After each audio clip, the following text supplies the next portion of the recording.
Now, if you're buying an air-integrated dive computer, then you might as well invest in a transmitter as well, but does your transmitter advise you on your trim data in the water and talk a new futuristic language that allows it to transmit data up to 10 times faster than any other? Because this one does. Hi, all of you awesome scuba divers out there. Welcome to the Scuba Diving Magazine channel, your favourite place for the latest scuba diving news and gear reviews. Yeah, in today's video, I'm focusing on the third element of the new Halcyon Symbios ecosystem, the Symbios Tank POD, which looks like a fairly standard transmitter, but it's got some very clever sensors and transmitters inside which can help you perfect your gear. The tank pod itself is a touch larger than most modern transmitters.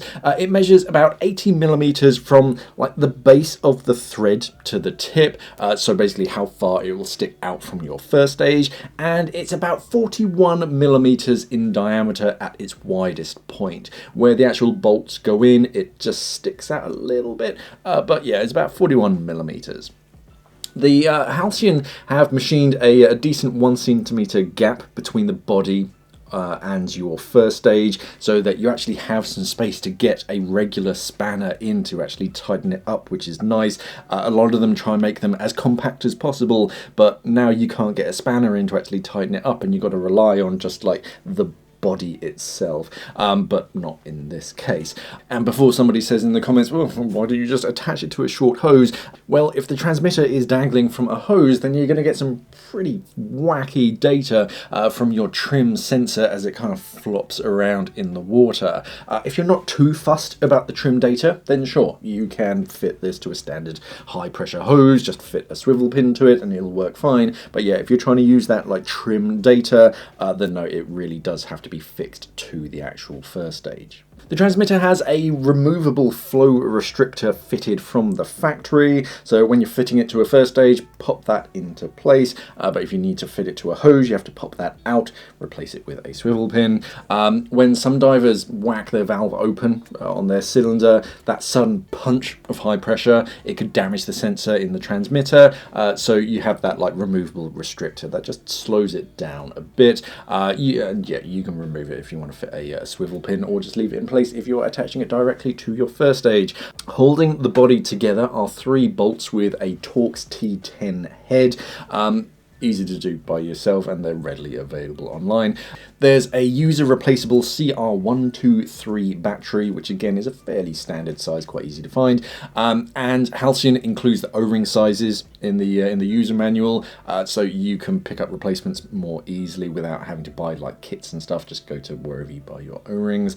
The main body is made from glass fiber reinforced polyamide, which is light but strong, and it has a shiny Halcyon logo on the end, and with a maximum depth rating of 120 meters, it can come with you on some pretty extreme dives.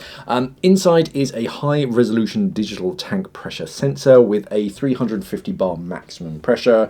Realistically, you're only going to get up to like 300 bar for a working pressure, but it can go above that. A sophisticated transmission protocol based on, is going to get technical here, I'll explain it in more like simple words in a second, based on 125 kilohertz magnetic carrier, which allows high data rates and short transmission packages to avoid data collisions when you're using multiple wireless devices when they're all being used simultaneously. Other systems deliver data rates of like 200 to maybe up to like 1,000 bits per second. The Symbios transmits at a rate of up to 10,000 bits per second. And the system includes an integrated checker and like error correction algorithm. So it not only like detects corrupted transmissions, but in many cases, it can actually recover and correct the data on the fly. So if there is like a slightly interrupted signal, it can register it, it kind of quarantines it for a second, sees if it can like decipher it and correct it, and then present you with that data. Which, all of that together is more impressive when you understand like all the different technical terms. So basically, underwater signals are quite tricky. You have like hardwired connections, which, yes, they're reliable, but you now have routing issues because you now have an actual wire from like the transmitter to, or your first stage to your computer, and that can get tangled up in things. You now got to worry about that. You've got to think about like water ingress.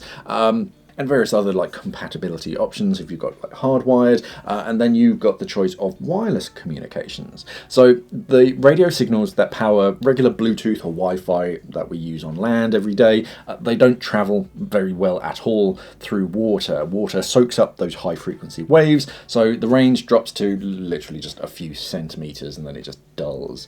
Acoustic links can go a bit farther, but they're quite slow and they can be quite unreliable, especially in enclosed spaces where you get like echoes and stuff. And some divers have actually noted being able to hear their acoustic transmitter during the dive, which is just annoying. By using magnetic induction, basically changing magnetic fields instead of radio waves to move data over short distances underwater, Symbios can communicate more effectively. In simple terms, think of like two magnetic coils just moving together using magnets.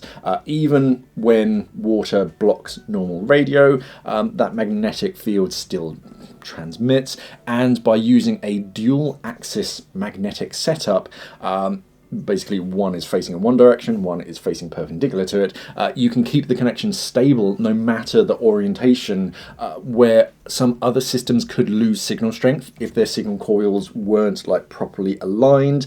With this one it doesn't matter because it's on two separate axes. What does that mean for divers?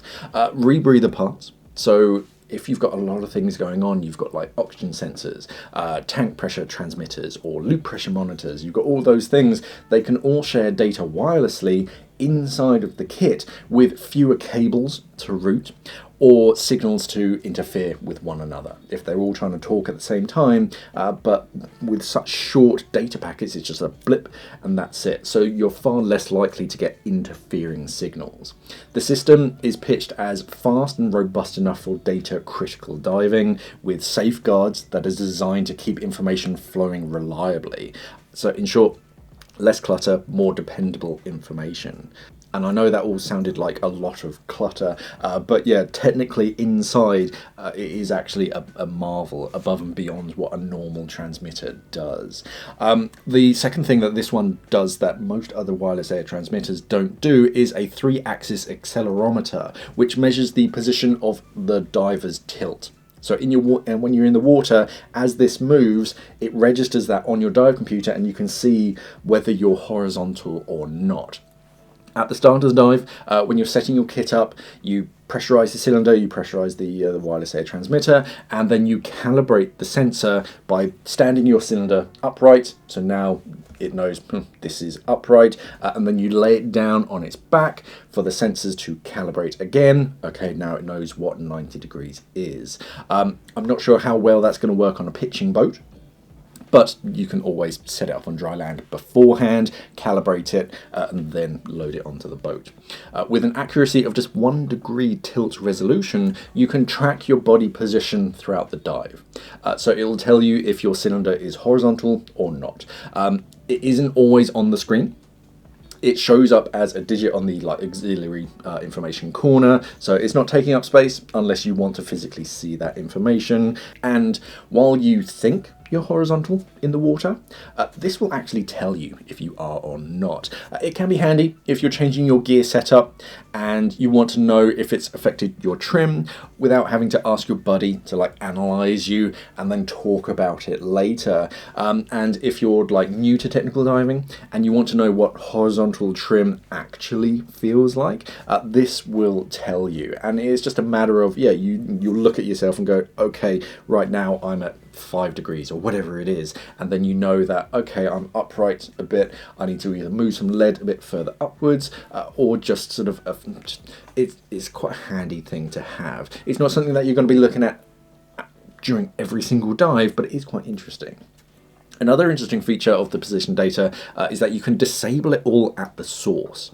So unlike some other computer functions which you just turn off at the receiver side, so it just doesn't display the information, you can disassemble this, rotate the battery inside to only transmit pressure data. There's not like a switch or something. You just turn the battery around and put it back in, and that way there are fewer signals being transmitted to reduce interference, and I imagine there's some improvement to battery life, but don't quote me on that. But yeah, that's quite a neat little system, so that your transmitter isn't broadcasting just useless data or data that you're not interested in. If you've basically just done a battery replacement and you're not getting any position data, then it could be that you just put the battery in the wrong way round and you really need to read the manual. 366 British pounds, 305 euros or 350 US dollars puts it right in the correct price range for a wireless air transmitter, kind of in the middle, especially considering the extra trim data and the clever magnetic signals that other transmitters don't offer. Ultimately, it's a proprietary brand transmitter. It will only work with the Halcyon computer and vice versa, so you have little choice when it comes to which transmitter you can choose, but it is one of the better transmitters out there today and for a fair price. Things I don't like about the Tank Pod. The first thing that I'd like to see is some kind of indicator light. Doesn't need to be like color coded or anything, but a small light tell me if the transmitter is physically on can help to diagnose a variety of problems. If yours isn't pairing, you don't know if there's a problem with the transmitter, or a problem with the handset, or something in the settings that you need to fix. Whereas if it had just a little light that just went, yes, I am on, then okay, the transmitter's doing something, it must be something that you're doing. That's something that I'd like to see on it. It doesn't have to be, some transmitters, they have like color-coded like traffic light systems to let you know the tank pressure and all that. It doesn't have to be that complex, it just has to be, yeah, I'm physically on or not. Because it has to be fitted directly to the first stage for the trim data, some first stages are going to get quite crowded. Some first stages, they have their ports for their other hoses a bit too close together to one another, and you won't be able to fit everything on at the same time. That's more of a first stage problem than a problem with this transmitter itself, but where other transmitters that have that problem can just be fitted to a short hose, you'd lose the functionality of the trim sensor, or you just invest in a new regulator first stage system that doesn't have that issue. But yeah, when I was fitting it to one of my first stages, it was an issue. I fit it to a different first stage, it wasn't an issue. So it's just something that you do have to bear in mind if you're using that trim data where it has to be fitted to the first stage. It is very clever technology inside. Don't just look at it and think, yeah, it's just a transmitter. It's a lot more than that. And whilst you're probably not going to use the trim data all the time during all the dive and just kind of key in on that, it is handy information to have. And then once you've like grown out of it, you can just turn it off until you need it the next time. It's always there if you need it. For more information, head over to the Halcyon website by clicking on this link up here in the corner of the screen, or the same link will be down in the description below. And of course, remember to like and subscribe to the channel here if you found this video useful. Thank you for watching, everybody, and of course, safe diving.